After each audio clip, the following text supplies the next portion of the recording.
আমরা আমাদের সমাজে লক্ষ্য করি আমাদের কিছু ভাই যারা বলে থাকেন যে আমাদের হানাফি মাযহাব অনুযায়ী আমরা যেরকম নামাজ পড়ি আমাদের সেরকম নামাজ হয় না।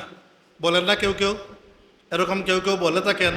বা আমাদের সমাজে পাই আমাদের কিছু ভাই জুড়ে আমিন বলেন, বুকের উপর হাত বাঁধেন এবং তারা বলতে চান যে তারা যে আমলটা করছেন সেটা সহিহ হাদিসের আলোকে আমাদের হানাফি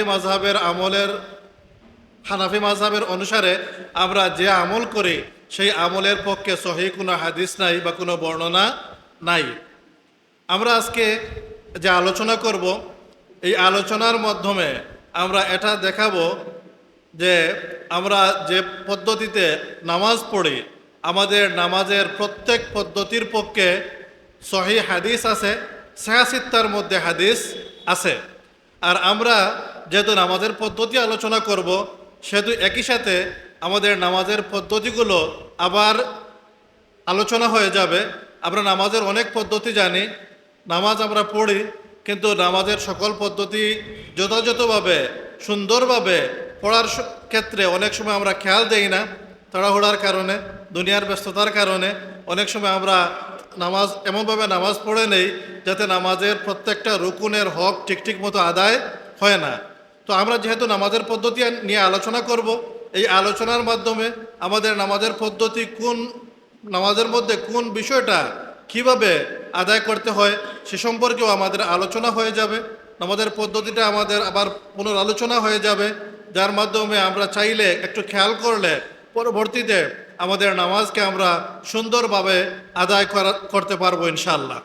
আপনাদের অনেকেরই জানা আছে যে আমাদের ফুলতলি সাহেব কিবলা রহমতুল্লাহ আলাইহি তওবা বায়াত পরে যে নসিহত করতেন সেই নসিহতের মধ্যে সবসময়ই বলতেন যে যার নামাজ যত সুন্দর তার জীবন তত সুন্দর। সুতরাং সুন্দরভাবে নামাজ পড়ার চেষ্টা করা তো আমাদের কর্তব্য। আর আল্লাহ রাব্বুল আলামিন নিজে, আমি আগে যে আয়াত তিলাওয়াত করেছি, নির্দেশ দিয়েছেন আমরা যেন নামাজের প্রতি যত্নবান হই এবং বিশেষ করে মধ্যবর্তী নামাজের প্রতি সলাতুল উস্তা এর প্রতি যেন আমরা যত্নবান হই। সলাতুল উস্তা কোন নামাজ? তাফসিরের মধ্যে এ বিষয়ে বিভিন্ন মত আছে। প্রসিদ্ধ মত বা জমহুরের যে মত সেটা হলো সলাতুল উস্তা হলো আসরের নামাজ। তো আমরা প্রত্যেক নামাজ, বিশেষত আসরের নামাজ যেন যত্নের সাথে আদায় করি। আমাদের প্রত্যেকটা নামাজ যেন আমরা যত্নের সাথে আদায় করি, সুন্দরভাবে আদায় করি। সেজন্য নামাজের পদ্ধতিগুলো আমাদের জানা থাকা দরকার। কোনো বিষয় ভুলে গেলে সেটা মাঝে মাঝে পড়ে স্মরণে আনাও দরকার। তো আমরা আজকে নামাজের পদ্ধতি নিয়ে আলোচনা করব। আমরা নামাজের যে পদ্ধতি নিয়ে ইখতিলাফ দেখতে পাই, বিশেষত আমাদের সমাজে বর্তমানে কিছু লোক যে ইখতিলাফ তৈরি করেছেন বা ইখতিলাফের কথা আলোচনায় আনছেন, এই ইখতিলাফগুলো কি আসলে নতুন ইখতিলাফ? আসলে কি নতুন? আসলে এই ইখতিলাফগুলো কিন্তু নতুন ইখতিলাফ না। আমরা যে ইখতিলাফ দেখি এই ইখতিলাফ অনেক পুরনো এবং এই ইখতিলাফ মূলত চার মাযহাবের মধ্যকার ইখতিলাফ। এই মাযহাবগুলো হলো চার মাযহাবের মধ্যকার ইখতিলাফ।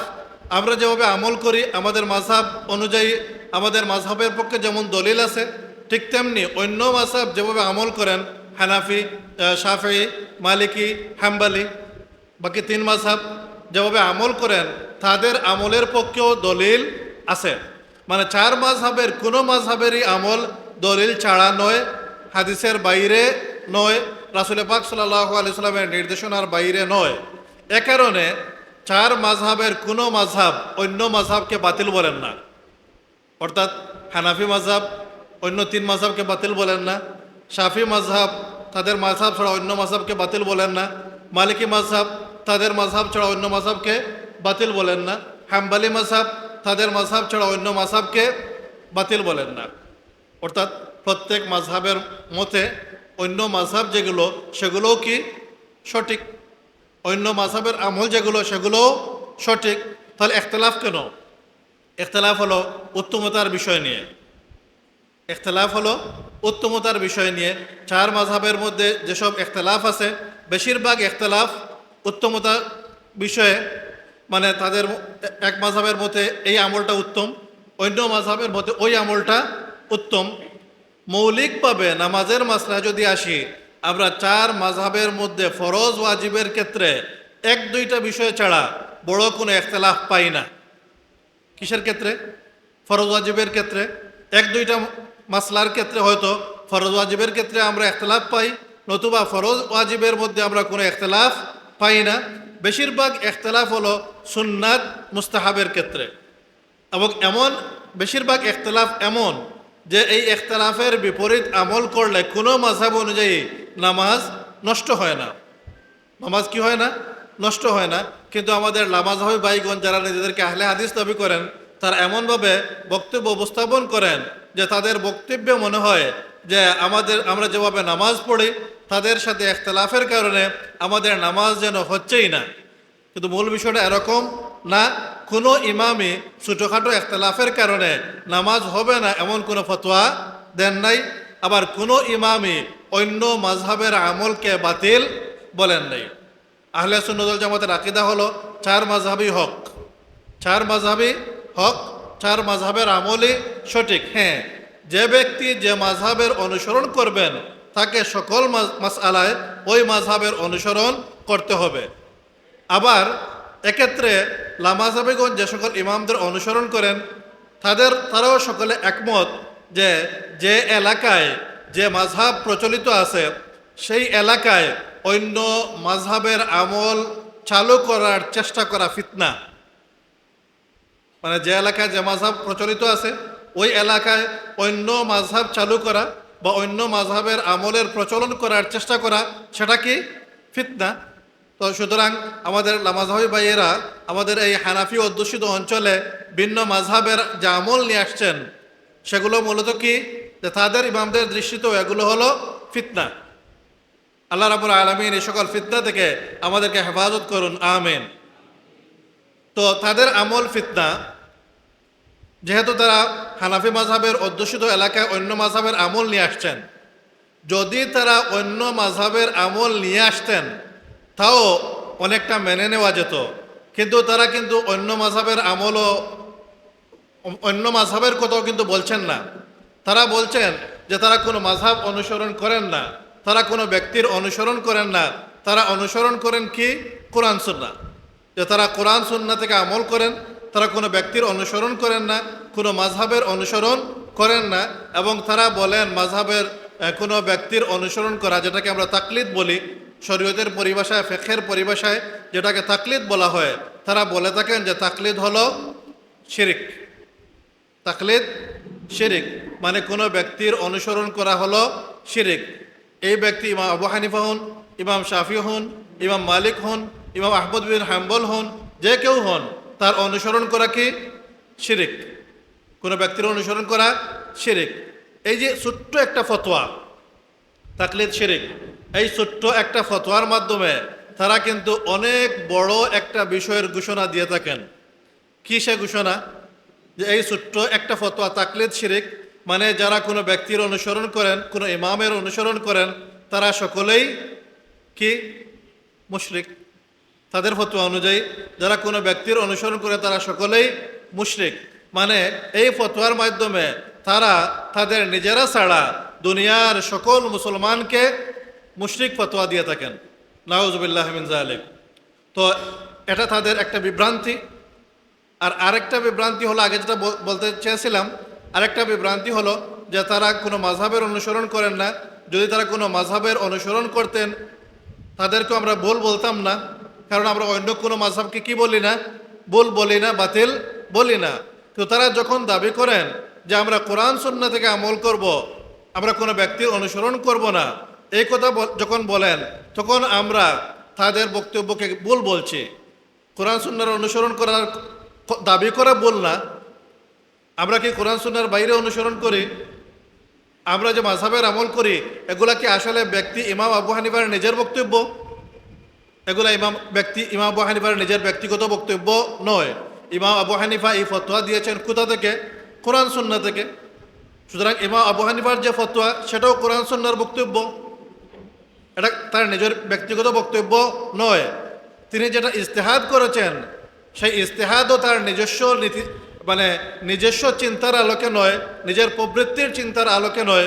সেই ইজতিহাদটাও হলো কোরআন এবং সুন্নাহর আলোকে।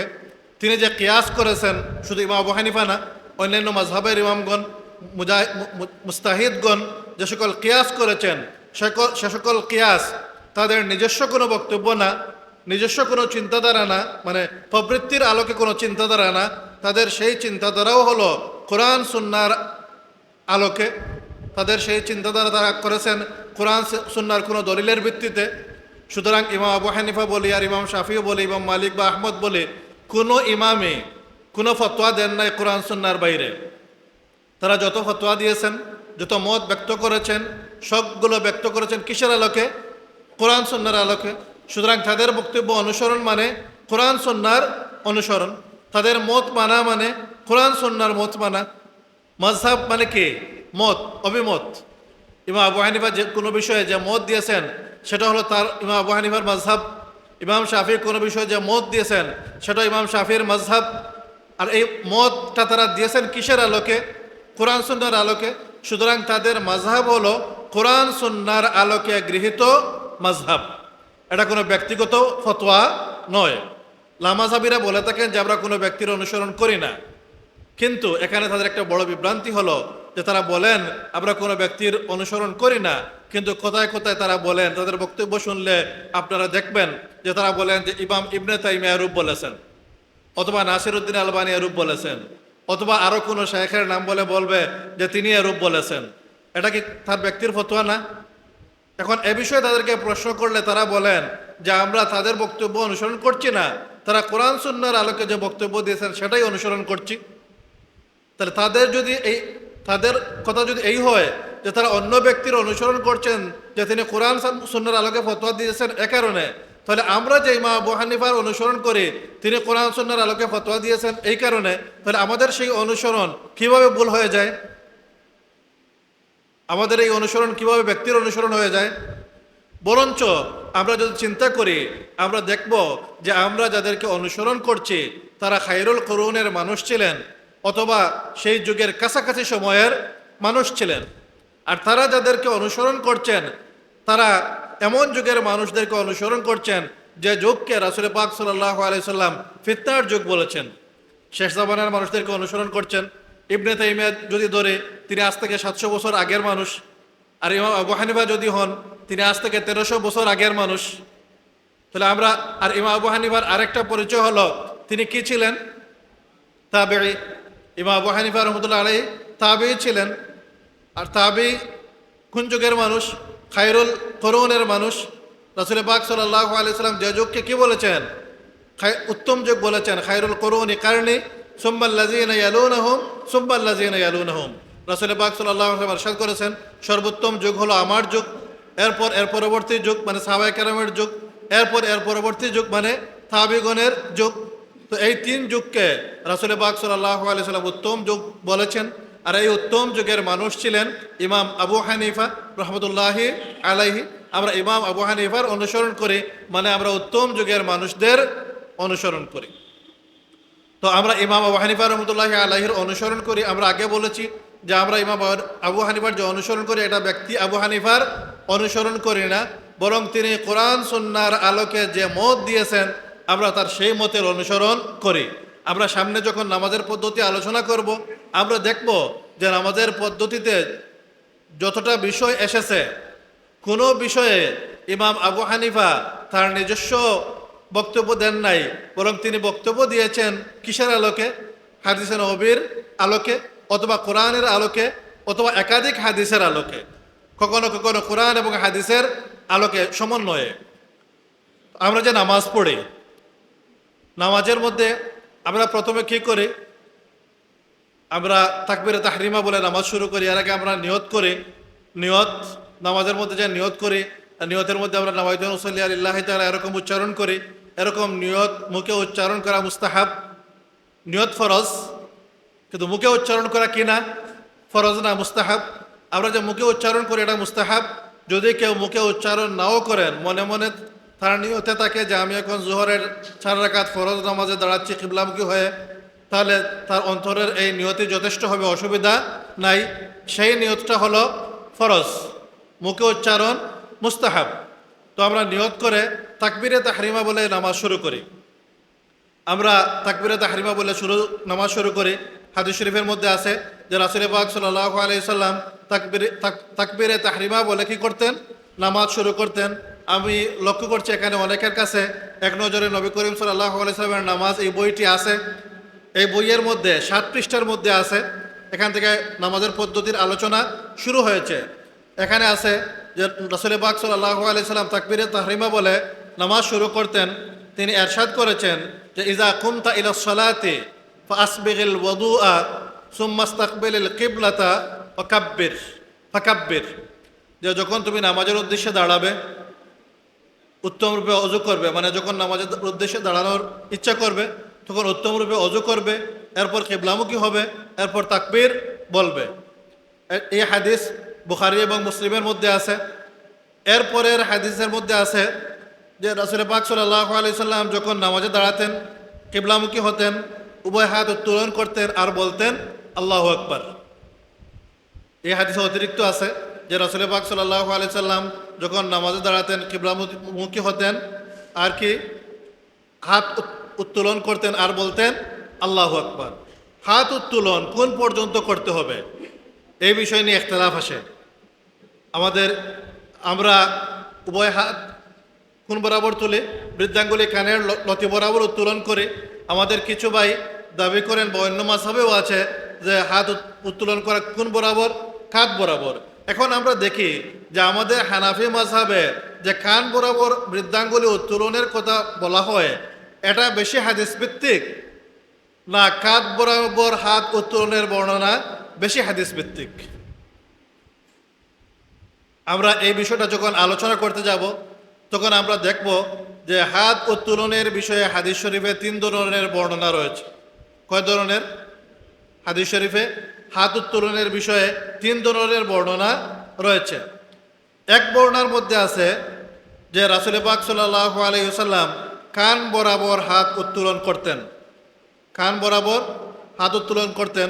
মালিক বিন হুয়াইরিস রাদিয়াল্লাহু তাআলা থেকে বর্ণিত আছে যে আন্না রাসূলুল্লাহ সাল্লাল্লাহু আলাইহি ওয়াসাল্লাম কানা ইযা কাব্বারা রাফা ইয়াদাইহি হাত্তা ইউহাযিয়া বিহিমা উযুনাইহি।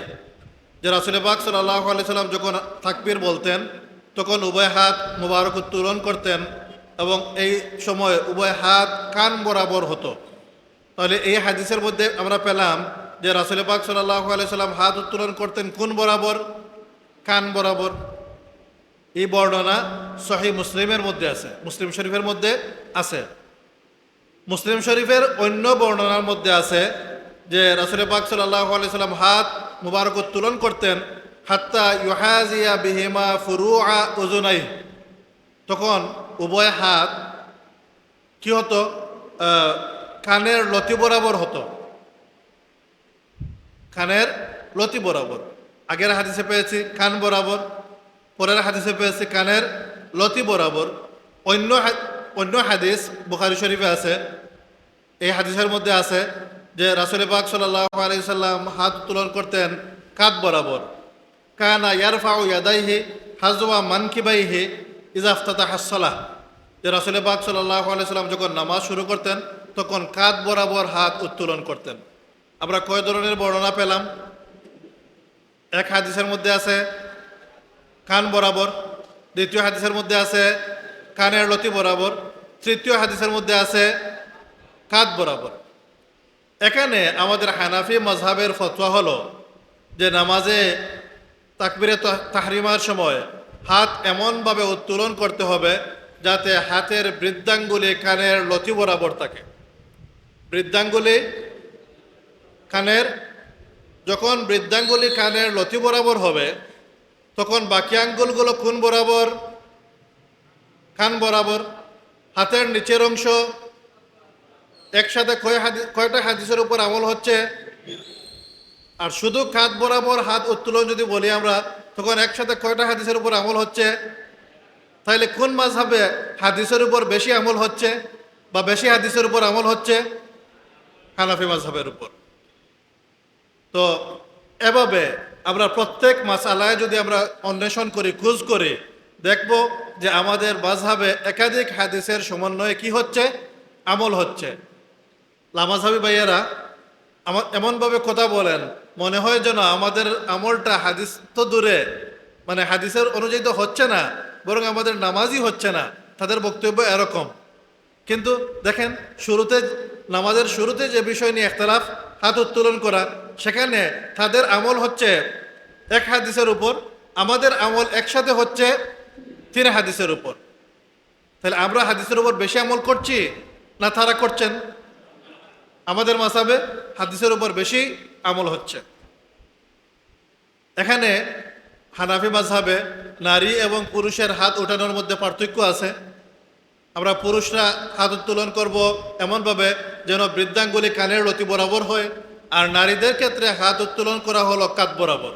এ বিষয়ে মহিলা সাহাবিগণের আমলকে ফতোয়ার ক্ষেত্রে গ্রহণ করা হয়েছে যে হযরত আব্দুর রাব্বিহ রাদিয়াল্লাহু থেকে বর্ণিত আছে যে তিনি উম্মে দারদা রাদিয়াল্লাহু তাআলা আনহুকে নামাজে কাঁধ বরাবর হাত উত্তোলন করতে দেখেছেন। এই হাদিসের ভিত্তিতে মহিলাদের জন্য আমল নেওয়া হয়েছে যে মহিলাগণ হাত উত্তোলন করবেন কাঁধ বরাবর, আর পুরুষগণ হাত উত্তোলন করবেন এমনভাবে যেন বৃদ্ধাঙ্গুলি কানের লতি বরাবর হয়।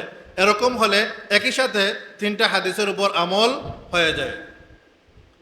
তো আমি আগে বলেছি যে নামাজের মধ্যে যে ইখতিলাফ বা বিভিন্ন মাসালায় যে ইখতিলাফ আমরা বর্তমানে লক্ষ্য করছি, এ সকল ইখতিলাফ নতুন ইখতিলাফ না। 4 মাযহাবের মধ্যে এ ধরনের ইখতিলাফ রয়েছে।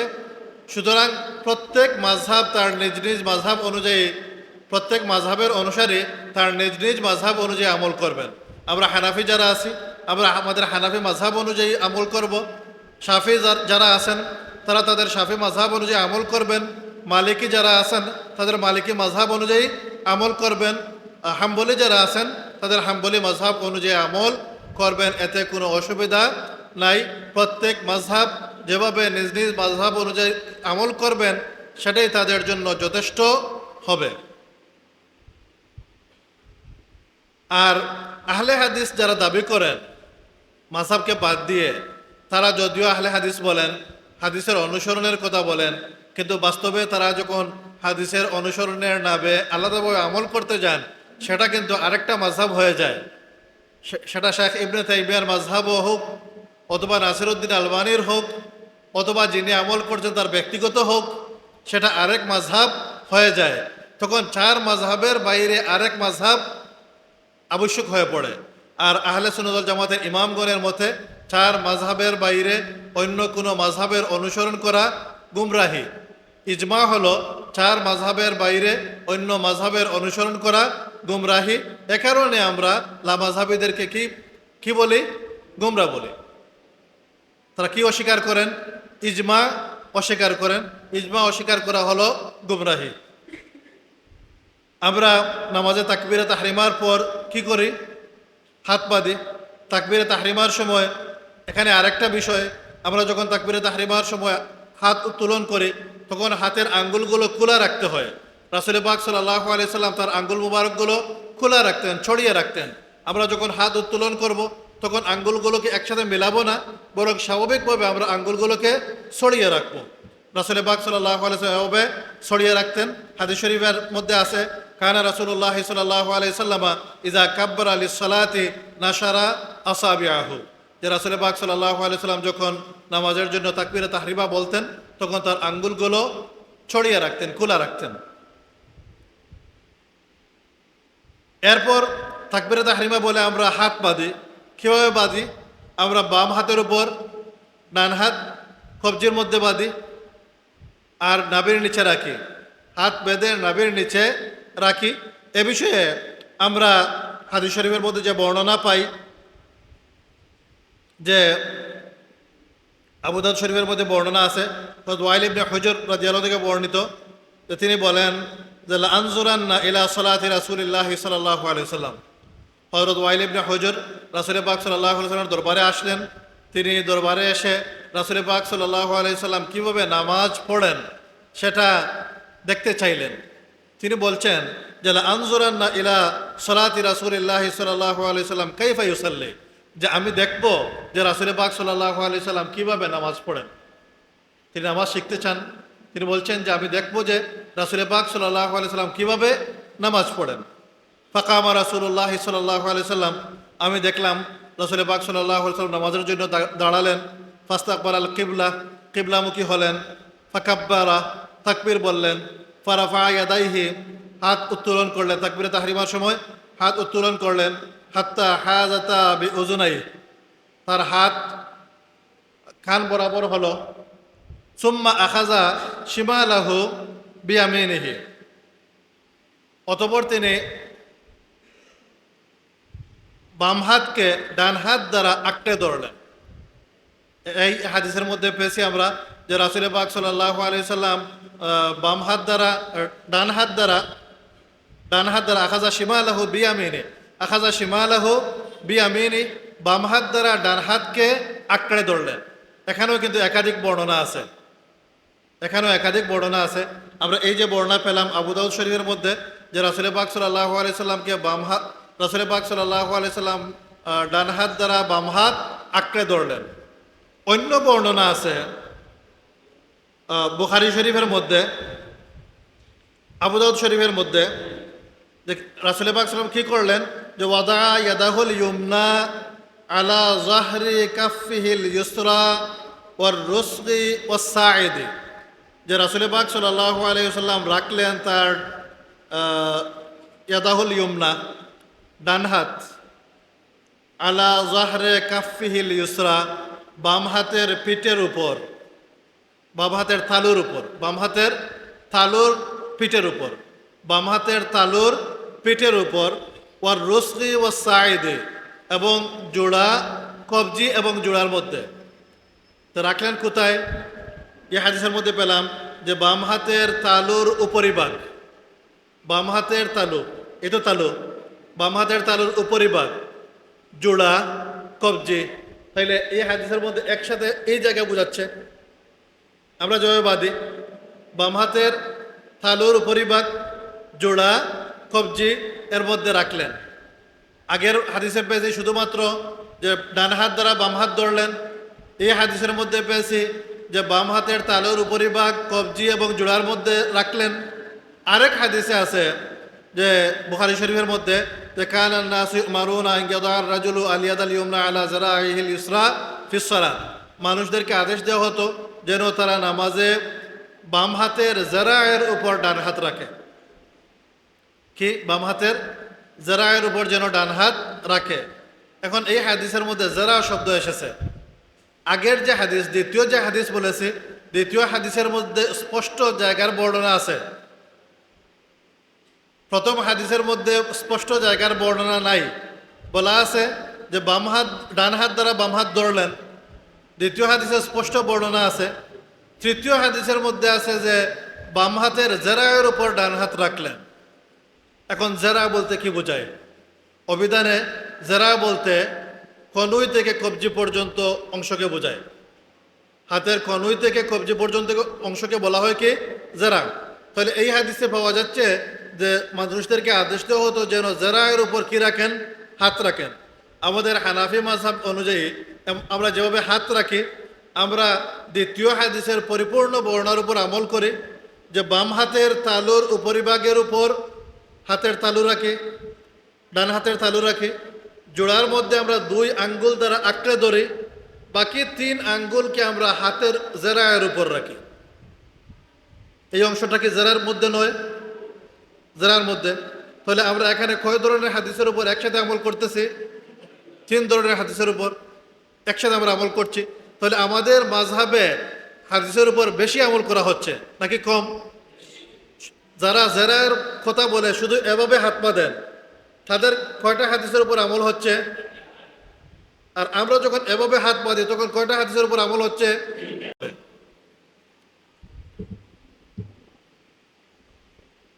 এরপর আমরা কি করি? নাভির নিচে হাত বাঁধি। বাম হাতের উপর ডান হাত রেখে আমরা নাভির নিচে হাত বাঁধি। নাভির নিচে হাত বাঁধা এ বিষয়ে আমাদের পক্ষে দলিল আছে কি না? হ্যাঁ, আমাদের পক্ষে দলিল আছে। সুনানে আবু দাউদ, মুসনাদে আহমদের মধ্যে আছে যে হযরত আলী রাদিয়াল্লাহু তাআলা আনহু থেকে বর্ণনা। তিনি বলেছেন, as-সুন্নাতু ওয়াদউল কাফফি আলাল কাফফি ফিস সালাতি তাহতা সুররাতি। সুন্নাত হলো যে নামাজে বাম হাতের তালুর উপর ডান হাত নাভির নিচে রাখা, তাহতা সুররা, নাভির নিচে রাখা হলো সুন্নত। কে বলছেন? আলী রাদিয়াল্লাহু তাআলা। আলী রাদিয়াল্লাহু তাআলাকে খুলাফায়ে রাশিদিনের একজন। রাসূল পাক সাল্লাল্লাহু আলাইহি সাল্লাম বিশেষভাবে তার সুন্নাহ এবং খোলাফায়ে রাশিদিনের সুন্নাহ আঁকড়ে ধরার কথা বলেছেন। এটা রাসূল পাক সাল্লাল্লাহু আলাইহি সাল্লামের সুন্নাহ, কিন্তু এই সুন্নাহর বর্ণনাও আমরা পাচ্ছি খোলাফায়ে রাশিদিনের একজন থেকে। আলী রাদিয়াল্লাহু বলছেন যে সুন্নত হলো, মানে রাসূল পাক সাল্লাল্লাহু আলাইহি সাল্লামের সুন্নত হলো যে নামাজে বাম হাতের তালুর উপর ডান হাত নাভির নিচে বাঁধা, এটি হলো সুন্নত। এ বিষয়ে আমাদের পক্ষে দলিল আছে। অন্য হাদিসে আছে, হযরত ওয়াইল ইবনে হুজর রাদিয়াল্লাহু আনহু বললেন যে রাআইতুন নাবিয়্য সাল্লাল্লাহু আলাইহি ওয়াসাল্লাম ওয়াদা ইয়ামিনাহু আলা শিমালিহি ফিস সালাহ, আমি দেখেছি রাসূল পাক সাল্লাল্লাহু আলাইহি ওয়াসাল্লাম নামাজে বাম হাতের উপর ডান হাত রেখেছেন তাহতা সুররা, নাভির নিচে। এই হাদিসেও বর্ণনা আছে যে রাসূল পাক সাল্লাল্লাহু আলাইহি ওয়াসাল্লাম নাভির নিচে হাত বেঁধেছেন। বর্তমানে আমরা যে ইখতিলাফ পাই বুকের উপর হাত বাঁধার কথা, বুকের উপর হাত বাঁধার বর্ণনা হাদিস শরীফে আছে, ঠিক আছে, কিন্তু ইমাম তিরমিজি রহমতুল্লাহি আলাইহি এ বিষয়ে বলেছেন যে ইমাম তিরমিজি এ বিষয়ে যে আলোচনা করেছেন তার সহিহ তিরমিজি, সুনান তিরমিজির মধ্যে বা জামে তিরমিজির মধ্যে, তিরমিজি শরীফের মধ্যে তিনি যে বর্ণনা এনেছেন, তিনি দুই স্থানের কথা বলেছেন। একটা হলো নাভির উপরে, আরেকটা হলো নাভির নিচে।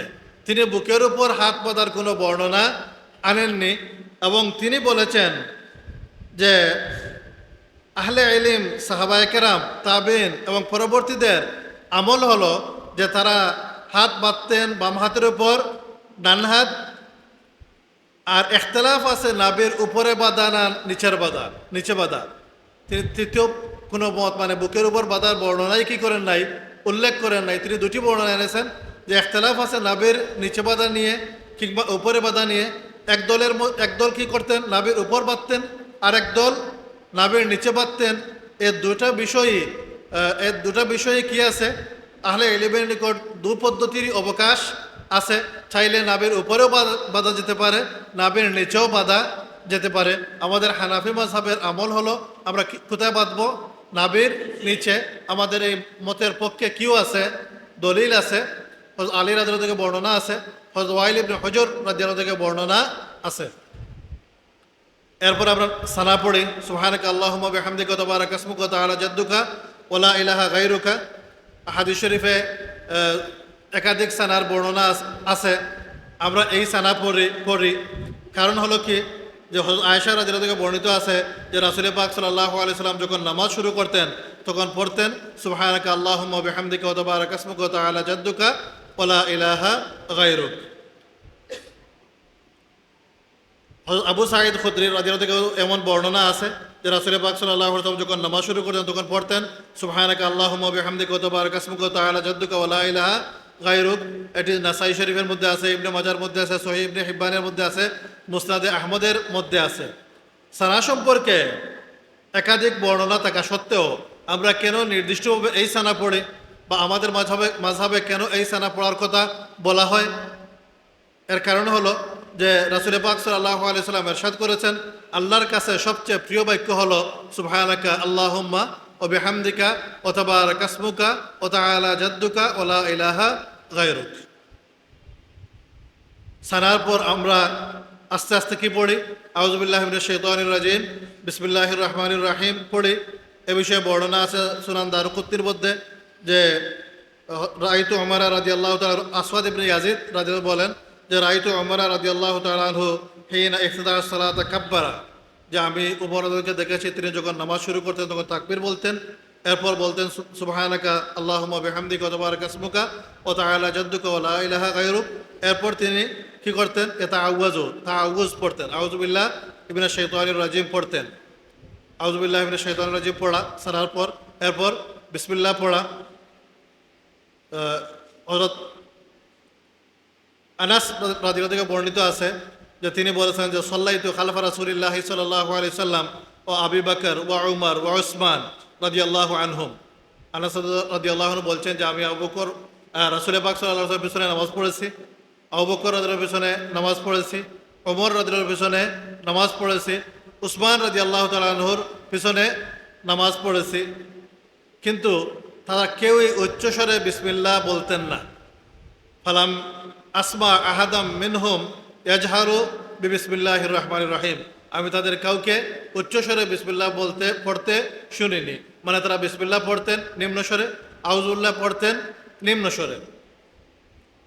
সহিহ মুসলিমের মধ্যেও এরূপ বর্ণনা আছে যে আনাস রাদিয়াল্লাহু আনহু বলেছেন, সাল্লাইতু খালফা রাসূলিল্লাহি সাল্লাল্লাহু আলাইহি ওয়াসাল্লাম ওয়া আবু বকর ওয়া উমর ওয়া উসমান রাদিয়াল্লাহু তাআলা আনহুম ফালাম আসমা আহাদান ইয়াকরাউ বিবিসমিল্লাহির রহমানির রহিম, আমি তাদের কাউকে বিসমিল্লাহির রহমানির রহিম পড়তে শুনিনি। মানে উচ্চস্বরে বিসমিল্লাহির রহমানির রহিম পড়তে শুনিনি। তারা কি করতেন? নিম্নস্বরে বিসমিল্লাহ পড়তেন। এরপর আমরা সূরা ফাতিহা পড়ি। সূরা ফাতিহা পড়ে এ বিষয়ে রাসূল পাক সাল্লাল্লাহু আলাইহি ওয়াসাল্লাম ইরশাদ করেছেন, লা সালাতা লিমান লাম ইয়াকরা বিফাতিহাতিল কিতাব, যে ফাতিহা পড়ে না তার নামাজ হয় না। এই হাদিস থেকে দলিল নিয়ে কেউ কেউ অন্য মাযহাবে সূরা ফাতিহা পড়াকে ফরজ বলা হয়েছে। এটা হলো নামাজের মধ্যে 4 মাযহাবের মধ্যে সবচেয়ে বড় ইখতিলাফ। অন্য মাযহাবে ফাতিহা পড়া ফরজ, আমরা মাযহাব অনুযায়ী ফাতিহা পড়া ওয়াজিব। আমাদের মাযহাব অনুযায়ী ফাতিহা পড়া, তাইলে এখানে ইখতিলাফ পেলাম বড়। অন্য মাযহাবে বলা হচ্ছে ফরজ, আর আমাদের মাযহাবে বলা হচ্ছে ওয়াজিব। আমাদের মাযহাবে যেটা ওয়াজিব, আমলের ক্ষেত্রে সেটা ফরজের কাছাকাছি। হুকুমের ক্ষেত্রে ওয়াজিব, আমলের ক্ষেত্রে ফরজের কাছাকাছি। মানে এটা না পড়লে হবে না। কেউ যদি ইচ্ছাকৃত সূরা ফাতিহা ছেড়ে দেন, তার নামাজ হবে না। আর ভুলবশত ছেড়ে দিলে সাহু সিজদা দেওয়া লাগবে। ভুলবশত ছেড়ে দিলে কি লাগবে? সাহু সিজদা। তাহলে আমাদের মাযহাব অনুযায়ীও ফাতিহা পড়তে হবে। লা সালাতা লিমান লাম ইয়াকরা বিফাতিহাতিল কিতাব, যে ফাতিহা পড়ে না তার কি হয় না? নামাজ হয় না। সুতরাং ফাতিহা পড়া লাগবে। তবে ইমামের পিছনে হলে মুক্তাদিকে কি করতে হয় না? ফাতিহা পড়তে হয় না। এ বিষয়ে তিরমিজি, মুয়াত্তা মালিক, শরহ মাআনিল আসার সহ বিভিন্ন হাদিস গ্রন্থে আছে। জাবির রাদিয়াল্লাহু থেকে বর্ণিত যে তিনি বলেছেন, মান সাল্লা রাকাতান লাম ইয়াকরা ফিহা বিউম্মিল কুরআন ফালাম ইউসাল্লি,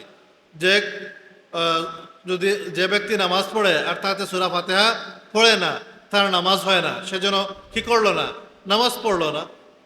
তবে ইল্লা আন ইয়াকুনা ওয়ারা আল ইমাম, তবে ইমামের পিছনে হলে ভিন্ন কথা। মানে ইমামের পিছনে হলে মুক্তাদিকে কি করা লাগবে না? ফাতিহা পড়া লাগবে না। নতুবা কি করতে হবে? ফাতিহা পড়তে হবে। আমাদের মযহব অনুযায়ী যদি ইমাম হন তাকে অবশ্যই ফাতিহা পড়তে হবে। যদি একাকী নামাজি হন তাকে অবশ্যই ফাতিহা পড়তে হবে। শুধুমাত্র মুক্তাদি হলে তাকে ফাতিহা পড়া লাগবে না। কারণ যার ইমাম আছেন, মুক্তাদি ইমামের কেরাতি তার কেরাত। অন্য হাদিসের মধ্যে আছে, যার ইমাম আছেন তার ইমামের কেরাতি হলো তার কেরাত। তো ফাতিহা পড়া লাগবে। শুধু মুক্তাদি হলে ফাতিহা পড়তে হয় না। এরপর আমরা যখন ফাতিহা পড়ব, ফাতিহার শেষে আমিন বলতে হয়। যদি একাকী নামাজি হন তিনি ফাতিহার শেষে আমিন বলবেন। যদি মুক্তাদি হন, যখন ইমাম উচ্চস্বরে কেরাত পড়বেন, ইমামের ওয়ালাদ-দাল্লিন পড়া শেষ হওয়ার পর মুক্তাদি কি বলবেন? আমিন বলবেন। কিভাবে বলবেন? আস্তে আস্তে নিম্নস্বরে বলবেন। আমাদের মযহব অনুযায়ী আমিন বলা সুন্নত, আবার নিম্নস্বরে বলাও সুন্নত। মুক্তাদি আমিন বলবেন, নিম্নস্বরে বলবেন। আমিন বলার ফজিলত সম্পর্কে বুখারী শরীফের মধ্যে একাধিক বর্ণনা আছে। বুখারী শরীফের মধ্যে আছে যে ইজা আম্মানাল ইমাম ফাআমিনু, ইমাম যখন আমিন বলবে তখন তোমরা কি বলবে? আমিন বলবে। ফাইন্নাহু মান ওয়াফাকা তামিনুহু তামিনাল মালাইকা, কারণ যার আমিন বলা ফেরেশতার আমিন বলার সাথে মিলে যাবে, গফিরা লাহু মা তাকাদ্দামা মিন যামবি, তার আগের সকল গুনাহকে মাফ করে দেওয়া হবে। ইমাম যখন আমিন বলবেন তখন মুক্তাদিও কি বলবেন? আমিন বলবেন। কারণ যার আমিন বলা ফেরেশতার আমিন বলার সাথে মিলে যায়, তার আগের সকল গুনাহ মাফ করে দেওয়া হয়। অন্য বর্ণনার মধ্যে আছে, ইজা কালা আহাদুকুম আমিন, যখন তোমাদের কেউ আমিন বলে, ওয়াকালাতিল মালাইকাতু ফিস সামাই আমিন, তখন ফেরেশতারাও আসমানে আমিন বলেন। তোমাদের কেউ যখন আমিন বলেন, তখন ফেরেশতারাও আসমানে আমিন বলেন। ফাওয়াফাকাত ইহদাহুমাল উখরা, যদি একজনের আমিন বলা অন্যজনের আমিন বলার সাথে মিলে যায়, গফিরা লাহু মা তাকাদ্দামা মিন যামবি, তাহলে তার অতীতের গুনাহ মাফ করে দেওয়া হবে। অন্য হাদিসের মধ্যে আছে, ইজা কাল আল ইমামু গায়রিল মাগদুবি আলাইহিম ওয়ালাদ-দাল্লিন ফাকুলু আমিন, যখন ইমাম আমিন বলবেন তখন যখন ইমাম গায়রিল মাগদুবি আলাইহিম ওয়ালাদ-দাল্লিন বলবেন তখন তোমরা আমিন বলবে। ফাইন্নাহু মান ওয়াফাকা কাউলুহু কাউলাল মালাইকা গুফিরা লাহু মা তাকাদ্দামা মিন যামবি, কারণ যার আমিন বলা ফেরেশতার আমিন বলার সাথে মিলে যাবে তার অতীতের গুনাহসমূহ মাফ করে দেওয়া হবে। তাহলে আমিন বলার অনেক ফজিলত, আমিন বলতে হবে। আমিন বললে কি হয়, অতীতের গুনাহসমূহ আল্লাহ রাব্বুল আলামিন ক্ষমা করে দেন। তবে আমাদের মযহাব অনুযায়ী আমিন বলতে হয় আস্তে। বুখারী শরীফে এই যে 3 হাদিস বর্ণিত হয়েছে, 3 হাদিস দ্বারা দলিল দিয়ে যারা আমিন উচ্চস্বরে বলার কথা বলেন তাদের জন্য এই 3 বর্ণনা তো সামনে আছে। কোনো হাদিসের মধ্যে কি আছে যে উচ্চস্বরে আমিন বলার কথা? কোনো হাদিসের মধ্যে উচ্চস্বরে আমিন বলার কথা নাই। এই 3 হাদিসের মধ্যে কেবল আমিন বলার ফজিলত আছে। প্রথম হাদিসে বলা আছে ইমাম যখন আমিন বলবেন তখন তোমরা আমিন বলবে। দ্বিতীয় হাদিসে বলা আছে যখন কেউ আমিন বলেন তখন ফেরেশতারাও আমিন বলেন। তৃতীয় হাদিসে আছে যখন ইমাম গায়রিল মাগদুবি আলাইহিম ওয়ালাদ-দাল্লিন বলবেন তখন তোমরা আমিন বলবে। এখানে কি আমিন উচ্চস্বরে বা নিম্নস্বরে কোনো বর্ণনা আছে? হাদিসের ভাষ্যের মধ্যে, মতনের মধ্যে আমিন উচ্চস্বরে বা নিম্নস্বরে বলার বর্ণনা নাই। হাদিসের মূল ভাষ্যের মধ্যে নাই। ইমাম বুখারী রহমতুল্লাহি আলাইহির মত হলো যে আমিন জোরে বলতে হয়। এ কারণে তিনি বাবের নাম এনেছেন বাবুল জেহের বিত আমিন, আমিন জোরে বলার অধ্যায়। কিন্তু হাদিসের মতনের মধ্যে আমিন জোরে বলার কোনো কথা নেই। আমরা কেন আস্তে বলি? আমরা আস্তে বলি কারণ তিরমিজি শরীফের এই 3 হাদিসের মধ্যে আমিন বলার কথা আছে, জোরে বলা কিংবা আস্তে বলার কোনো বর্ণনা নাই। তিরমিজি শরীফের মধ্যে যে বর্ণনা আছে সেই বর্ণনার মধ্যে আছে যে আন্না নবী সাল্লাল্লাহু আলাইহি সাল্লাম ক্বারা গায়রিল মাগদুবি আলাইহিম ওয়ালাদ-দাল্লিন, রাসূল পাক সাল্লাল্লাহু আলাইহি সাল্লাম গায়রিল মাগদুবি আলাইহিম ওয়ালাদ-দাল্লিন পড়লেন। ফাকালা আমিন, অতঃপর বললেন আমিন। ও খাফাদা বিহা সৌতা, তখন তিনি আওয়াজ নিচু করলেন। মানে আল্লাহ রাসূল নিম্নস্বরে কি বললেন? আমিন বললেন। আমরা এই বর্ণনার আলোকে কি করি? আমিন নিম্নস্বরে পড়ে থাকি। অন্য হাদিসের মধ্যে আছে যে কানা আলী বা ইবনু মাসউদ রাদিয়াল্লাহু আনহুমা লা ইয়াজহারানি বিবিসমিল্লাহির রহমানির রহিম ওয়ালা বিত্তাউজ ওয়ালা বিআমিন। যে আলী রাদিয়াল্লাহু তাআলা খুলাফায়ে রাশিদিনের একজন এবং আব্দুল্লাহ ইবনে মাসউদ রাদিয়াল্লাহু তাআলা আনহু, এরা দুইজন বিসমিল্লাহ, আউযুবিল্লাহ এবং আমিন উচ্চস্বরে বলতেন না, নিম্নস্বরে বলতেন। অন্য হাদিসের মধ্যে আছে আন্না উমর ওয়া আলিয়ান রাদিয়াল্লাহু আনহুমা লা ইয়াজহারানি বিবিসমিল্লাহির রহমানির রহিম ওয়ালা বিত্তাউজ ওয়ালা বিত্তামিন। ওমর রাদিয়াল্লাহু তাআলা এবং আলী রাদিয়াল্লাহু তাআলা খুলাফায়ে রাশিদিনের দুইজন, তারা কি করতেন না? বিসমিল্লাহ, আউযুবিল্লাহ এবং আমিন উচ্চস্বরে বলতেন না। তাহলে এখানে আমরা সাহাবায়ে কেরামের আমল পাচ্ছি যে সাহাবায়ে কেরাম কি করতেন না? আমিন উচ্চস্বরে বলতেন না। অন্য হাদিসে আমরা পেয়েছি যে রাসূল পাক সাল্লাল্লাহু আলাইহি সাল্লাম আমিন বলার সময় আওয়াজ নিচু করতেন। সুতরাং আমরা কি করি? আমিন নিম্নস্বরে পড়ে থাকি। আমাদের মাযহাবের পক্ষে দলিল আছে কি নাই? আছে। আর যারা আমিন উচ্চস্বরে বলার কথা বলেন তারা বুখারী শরীফ দ্বারা দলিল দেন, কিন্তু বুখারী শরীফের হাদিসের মধ্যে, হাদিসের মূল ভাষ্যের মধ্যে, মতনের মধ্যে আমিন উচ্চস্বরে বলার কোনো বর্ণনা নেই। এরপর আমরা সূরা ফাতিহার পর অন্য সূরা পড়ি, সূরা ফাতিহার পর অন্য সূরা পড়ি। যদি আয়াত নির্দিষ্ট কোনো সূরা পড়ে, পূর্ণ সূরা পড়ে তো অসুবিধা নাই। যদি আয়াত পড়ে তাহলে দীর্ঘ হলে কমপক্ষে 1 আয়াত পড়তে হয়, আর সংক্ষিপ্ত হলে, ছোটো হলে কমপক্ষে 3 আয়াত পড়তে হয়। রাসূল পাক সাল্লাল্লাহু আলাইহি সাল্লাম কখনো কেরাতকে দীর্ঘ করতেন, কখনো কেরাতকে সংক্ষিপ্ত করতেন, কখনো এক এক রাকাতে পূর্ণ সূরা পড়তেন। এরপর আমরা কি করি? সূরা বা আয়াত মিলানোর পর রুকুতে যাই, আল্লাহু আকবার বলে আমরা রুকুতে যাই। রুকুতে গিয়ে আমরা তিনবার পড়ি সুবহান রাব্বিয়াল আযীম, সুবহান রাব্বিয়াল আযীম, সুবহান রাব্বিয়াল আযীম। রুকুতে পড়ি। এর আগে আমি বলেছি যে মুক্তাদি হলে কি করতে হয় না, ইমামের পিছনে সূরা ফাতিহা পড়তে হয় না। মুক্তাদি হলে ইমামের পিছনে সূরা ফাতিহা পড়তে হয় না, এ বিষয়ে আমাদের দলিল আছে। এখানে এই দলিলগুলো উল্লেখ করা আছে 16 থেকে 17 নম্বর পৃষ্ঠার মধ্যে। কোরআন শরীফের আয়াত আছে, ওয়াইজা কুরিআল কুরআনু ফাসতামিউ লাহু ওয়া আনসিতু লাআল্লাকুম তুরহামুন। যখন কোরআন তিলাওয়াত করা হয় তখন তোমরা মনোযোগ সহকারে শ্রবণ করো এবং নীরবতা অবলম্বন করো। এই আয়াতের মধ্যে দুইটা নির্দেশ আছে, একটা হলো কোরআন মনোযোগ সহকারে শ্রবণ করা, আরেকটা হলো নীরবতা অবলম্বন করা। আমাদের মাযহাবের ইমামগণের মতে এই দুই নির্দেশ, প্রথম নির্দেশ হলো উচ্চস্বরে কেরাতের ক্ষেত্রে মনোযোগ সহকারে শ্রবণ করা, আর দ্বিতীয় নির্দেশ হলো ইমামের নিম্নস্বরে কেরাতের ক্ষেত্রে।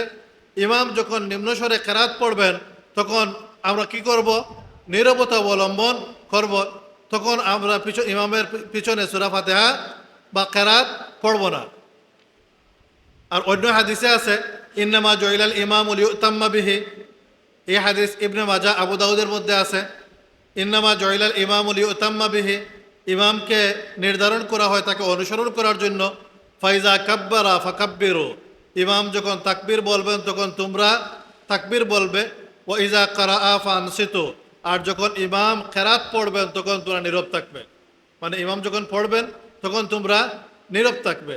এর আগে আমরা যে হাদিস পেয়েছি, ওইজা কারাআ গায়রিল মাগদুবি আলাইহিম ওয়ালাদ-দাল্লিন ফাকুলু আমিন, ইমাম যখন গায়রিল মাগদুবি আলাইহিম ওয়ালাদ-দাল্লিন পড়বেন তখন তোমরা বলবে কি? আমিন। তাহলে এখানে মুক্তাদির দায়িত্ব আমিন বলা, ফাতিহা পড়া নয়। ফাতিহা পড়ার দায়িত্ব কার? ইমামের।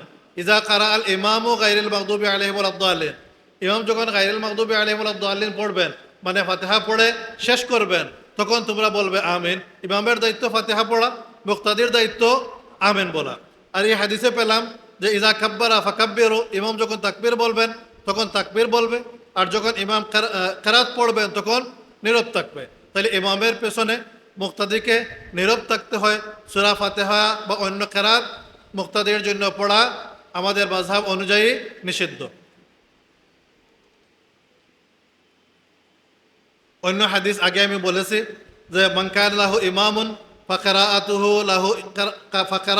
লাহু কারাআতুন, যার ইমাম আছে ইমামের কেরাতই তার কেরাত, মুক্তাদিকে তখন আর আলাদা করে কেরাত পড়তে হয় না। তো ইমাম যদি আমরা একাকী নামাজ পড়ে সূরা ফাতিহার সাথে অন্য সূরা বা আয়াত মিলানোর পর আমরা রুকুতে যাই, ইমামের পিছনে হলে একইভাবে ইমাম যখন সূরা ফাতিহা এবং অন্য সূরা মিলানোর পর তাকবীর বলবেন তখন আমরা কি করি? রুকুতে যাই। রুকুতে গিয়ে আমরা তিনবার রুকুর তাসবিহ পড়ে সুবহানা রাব্বিয়াল আযীম, সুবহানা রাব্বিয়াল আযীম, সুবহানা রাব্বিয়াল আযীম। এরপর আমরা সামি আল্লাহু লিমান হামিদা বলে উঠি। যদি জামাতের নামাজ হয় তাহলে ইমাম সামি আল্লাহু লিমান হামিদা বলবেন, মুক্তাদিগণ দাঁড়িয়ে রাব্বানা লাকাল হামদ বলবেন। একাকী নামাজি হলে ব্যক্তি যখন একাকী নামাজ পড়বেন তখন তিনি নিজে সামি আল্লাহু লিমান হামিদা বলে দাঁড়াবেন, আর দাঁড়ানো অবস্থায় পড়বেন রাব্বানা লাকাল হামদ।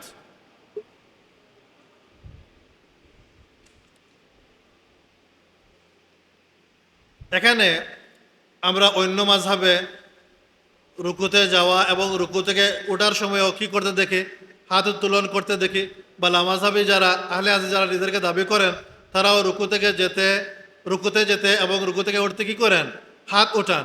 কিন্তু আমাদের মাযহাব অনুযায়ী হাত ওঠানো শুধুমাত্র তাকবীরে তাহরিমার সময়, অন্য সময় কি করতে হয় না? হাত ওঠাতে হয় না। কেন? যে আমরা যে হাদিস দ্বারা দলিল গ্রহণ করি, হযরত আলকামা রাদিয়াল্লাহু থেকে বর্ণিত, তিনি বলেন যে আব্দুল্লাহ ইবনে মাসউদ রাদিয়াল্লাহু আনহু বলেছেন যে আলা উসাল্লি বিকুম সালাত রাসূলিল্লাহি সাল্লাল্লাহু আলাইহি সাল্লাম, আমি কি তোমাদেরকে নিয়ে রাসূল পাক সাল্লাল্লাহু আলাইহি সাল্লামের নামাজের মতো নামাজ পড়বো না? আব্দুল্লাহ ইবনে মাসউদ রাদিয়াল্লাহু তাআলা বলছেন যে আমি তোমাদেরকে নিয়ে পড়বো কার নামাজের মতো নামাজ? কার নামাজের মতো? রাসূল পাক সাল্লাল্লাহু আলাইহি সাল্লামের নামাজের মতো নামাজ পড়ব। ফাসাল্লা, তখন তিনি নামাজ পড়লেন। ফালাম ইয়ারফা ইয়াদাইহি ইল্লা ফি আউয়ালি মাররাতিন, তখন তিনি শুধুমাত্র প্রথমবার ছাড়া হাত উঠালেন না। মানে তিনি শুধুমাত্র কি করলেন? প্রথমবার হাত উঠালেন।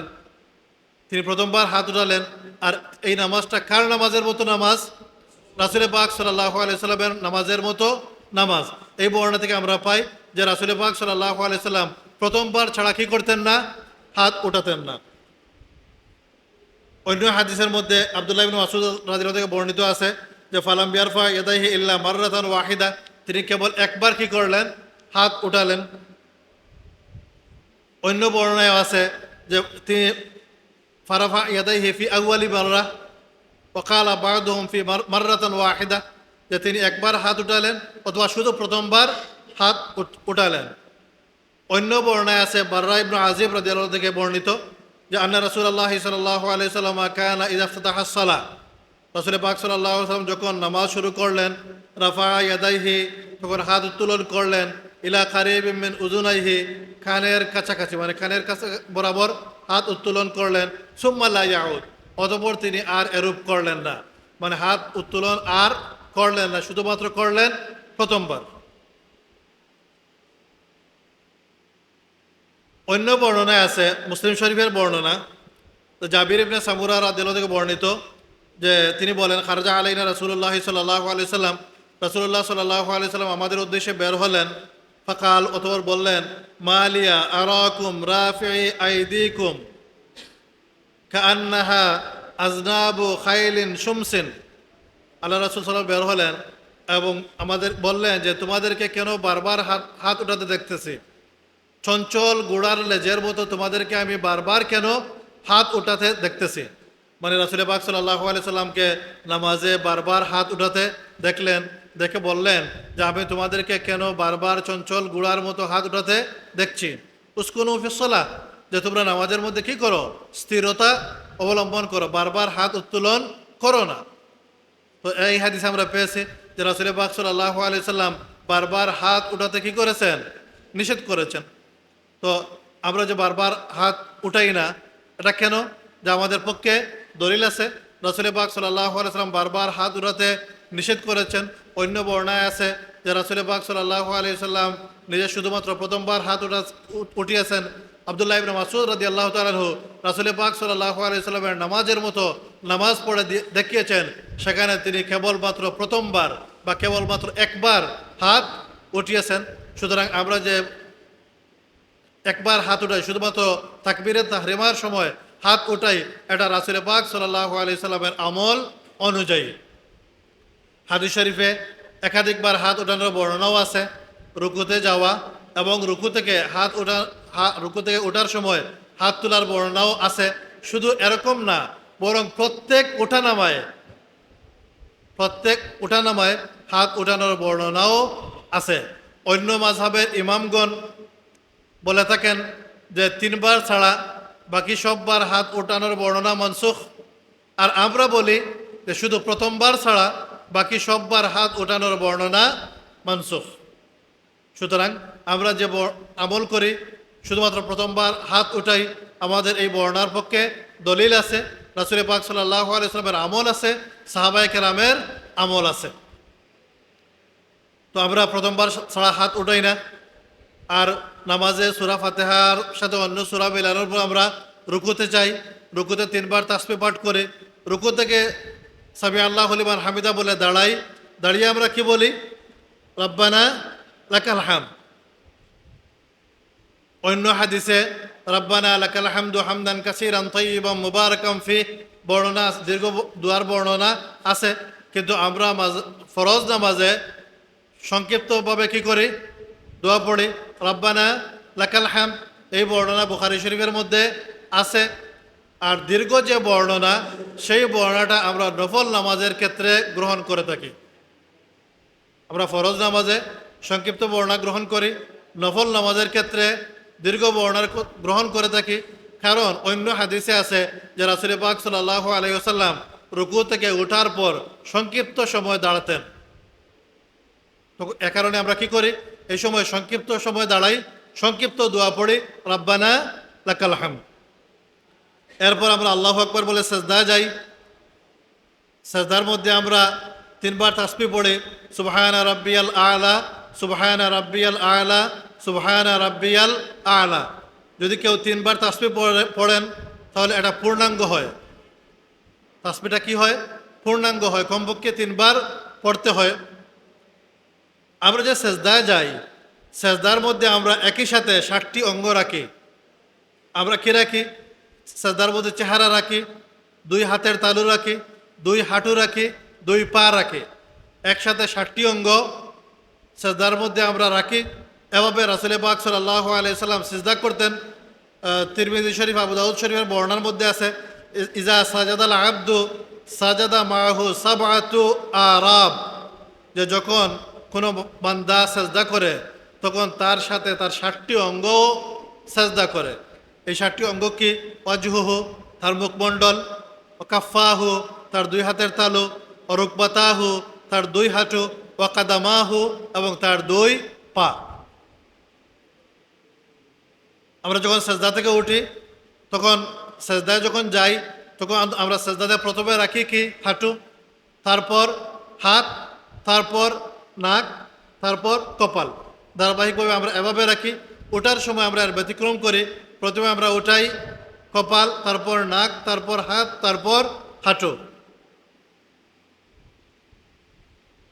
হাদিস শরীফে এই বর্ণনা আছে যে যখন রাসূল পাক সাল্লাল্লাহু আলাইহি সাল্লাম সেজদা করতেন, ওয়াদা রুকবাতাইহি কাবলা ইয়াদাইহি, তিনি 2 হাঁটু রাখতেন 2 হাতের আগে, মানে আগে রাখতেন 2 হাঁটু, তারপর রাখতেন 2 হাত। আর ওয়াইজা কামা মিনাস সুজুদ রাফা ইয়াদাইহি কাবলা রুকবাতাইহি, আর যখন সেজদা থেকে উঠতেন তখন 2 হাত উঠাতেন 2 হাঁটুর আগে, মানে আগে 2 হাত উঠাতেন, তারপর 2 হাঁটু উঠাতেন। মানে আমরা যেভাবে সেজদার মধ্যে যাই, রাসূল পাক সাল্লাল্লাহু আলাইহি সাল্লাম এভাবে সেজদা করতেন। রাসূল পাক সাল্লাল্লাহু আলাইহি সাল্লামের অনুসরণেই আমরা এভাবে সেজদা করে থাকি। এরপর নামাজের সময় হয়ে যাচ্ছে, আমি সংক্ষিপ্ত করতেছি। এরপর রাসূল পাক সাল্লাল্লাহু আলাইহি সাল্লাম আল্লাহু আকবার বলে বসতেন। প্রথম সেজদা করার পর আল্লাহু আকবার বলে বসতেন। 2 সেজদার মধ্যখানে সংক্ষিপ্ত দোয়া পড়তেন, আল্লাহুম্মা গফিরলি। এরপর আল্লাহু আকবার বলে দ্বিতীয় সেজদায় যেতেন। দ্বিতীয় সেজদার মধ্যে সুবহানা রাব্বিয়াল আলা, সুবহানা রাব্বিয়াল আলা, সুবহানা রাব্বিয়াল আলা 3 বার পড়তেন। এরপর আল্লাহু আকবার বলে দ্বিতীয় রাকাতের জন্য দাঁড়াতেন। এরপর প্রথম রাকাতের মতো দ্বিতীয় রাকাত পড়তেন। প্রথম রাকাতে আমরা সানা পড়েছি, দ্বিতীয় রাকাতে কি নাই? সানা নাই। দ্বিতীয় রাকাত বা পরবর্তী কোনো রাকাতে আর সানা নাই। প্রথম রাকাতে আমরা আউযুবিল্লাহ পড়েছি, দ্বিতীয় রাকাতে আর আউযুবিল্লাহ নাই। দ্বিতীয় রাকাতে শুধুমাত্র কি? বিসমিল্লাহ। বিসমিল্লাহর পর সূরা ফাতিহা পড়া, ফাতিহার পর অন্য সূরা মিলানো, এরপর রুকু করা, সেজদা করা, সেজদা শেষে বসা। যদি 2 রাকাতের নামাজ হয় তাহলে এই বৈঠক হবে শেষ বৈঠক। যদি 3 বা 4 রাকাতের নামাজ হয় তাহলে এই বৈঠক হবে প্রথম বৈঠক। প্রথম বৈঠকে শুধুমাত্র তাশাহুদ পড়তে হয়, আশহাদু আল্লা আত-তাহিয়াতু লিল্লাহি ওয়া সালাওয়াতু আত-তাইয়্যিবাত, আসসালামু আলাইকা আইয়ুহান নাবিয়্যু ওয়া রাহমাতুল্লাহি ওয়া বারাকাতুহু, আসসালামু আলাইনা ওয়া আলা ইবাদিল্লাহিস সালিহিন, আশহাদু আল্লা ইলাহা ইল্লাল্লাহ ওয়া আশহাদু আন্না মুহাম্মাদান আবদুহু ওয়া রাসূলুহু। এখানে তাশাহুদের সময় আঙ্গুল দ্বারা ইশারা করতে হয়। তাশাহুদের সময় আঙ্গুল দ্বারা ইশারা করতে হয়। ইশারা সম্পর্কে হাদিস শরীফে বিভিন্ন বর্ণনা আছে যে আমরা যে পদ্ধতি অবলম্বন করি, যে নামাজের মধ্যে আমরা 4টি আঙ্গুল বন্ধ করে নেই, তখন শুধুমাত্র শাহাদাত আঙ্গুল খোলা থাকে, শাহাদাত আঙ্গুল দ্বারা ইশারা করি। ইশারা কোন সময় করতে হয়? যখন আমরা ও আশারা বিইসবাইহিল্লাতি তালিয়াহাল ইবহাম, আর বৃদ্ধাঙ্গুলের কাছের আঙ্গুল দ্বারা ইশারা করতেন। যে আঙ্গুলকে আমরা কি বলি? শাহাদাত আঙ্গুল। শাহাদাত আঙ্গুল দ্বারা ইশারা করতেন, মানে সব আঙ্গুল বন্ধ করে নিতেন আর শাহাদাত আঙ্গুল দ্বারা ইশারা করতেন। আবু দাউদ শরীফের এক বর্ণনার মধ্যে আছে যে রাসূল পাক সাল্লাল্লাহু আলাইহি সাল্লাম যখন দোয়া করতেন, মানে তাশাহুদ পড়তেন, তখন ইশারা করতেন, ওয়ালা ইউহাররিকুহা, কিন্তু আঙ্গুলকে কি করতেন না? নাড়াতেন না। এই হাদিসের মধ্যে আছে যে আঙ্গুল নাড়াতেন না। আমাদের লামাজ হবে ভাই যারা, তারা কি করেন? আঙ্গুল নাড়ান। আমরা সেই আমল করি না। আমরা আবু দাউদ শরীফের মধ্যে যে বর্ণনা আছে সেই বর্ণনার উপর আমল করি যে রাসূল পাক সাল্লাল্লাহু আলাইহি সাল্লাম আঙ্গুল দ্বারা ইশারা করতেন, আঙ্গুল নাড়াতেন না। তো যদি প্রথম বৈঠক হয়, প্রথম বৈঠকে আমরা শুধুমাত্র তাশাহুদ পড়ি। আর যদি শেষ বৈঠক হয় তাহলে তাশাহুদের পরে আমরা 2টা দরুদ পড়ি, এরপর দোয়ায়ে মাসুরা পড়ি। দরুদ পড়ি আমরা আল্লাহুম্মা সাল্লি আলা মুহাম্মাদ ওয়া আলা আলি মুহাম্মাদ কামা সাল্লাইতা আলা ইব্রাহিম ওয়া আলা আলি ইব্রাহিম ইন্নাকা হামিদুম মাজিদ। আল্লাহুম্মা বারিক আলা মুহাম্মাদ ওয়া আলা আলি মুহাম্মাদ কামা বারাকতা আলা ইব্রাহিম ওয়া আলা আলি ইব্রাহিম ইন্নাকা হামিদুম মাজিদ। এরপর আমরা দোয়া মাসুরা পড়ি আল্লাহুম্মা ইন্নী যালামতু নাফসি যুলমান আল্লাহুম্মা ইন্নী যালামতু নাফসি যুলমান কাসীরা ওয়া লা ইয়াগফিরুয যুনুবা ইল্লা আনতা ফাগফির লি মাগফিরাতাম মিন ইনদিকা ওয়ারহামনি ইন্নাকা আনতাল গফুরুর রহিম। এরপর আমরা ডান দিকে সালাম ফিরাই, আসসালামু আলাইকুম ওয়া রাহমাতুল্লাহ। এরপর বাম দিকে সালাম ফিরাই, আসসালামু আলাইকুম ওয়া রাহমাতুল্লাহ। সালাম ফিরানোর সময় চেহারা এতটুকু ফিরাতে হয় যেন পিছন থেকে চেহারার অংশ দৃশ্যমান হয়। আমরা মোটামুটি নামাজের শুরু থেকে শেষ পর্যন্ত আলোচনা করলাম। আজান হয়ে গেছে, আমি আমার আলোচনাকে এখানেই শেষ করছি। ওমা আলাইনা ইল্লাল বালাগ।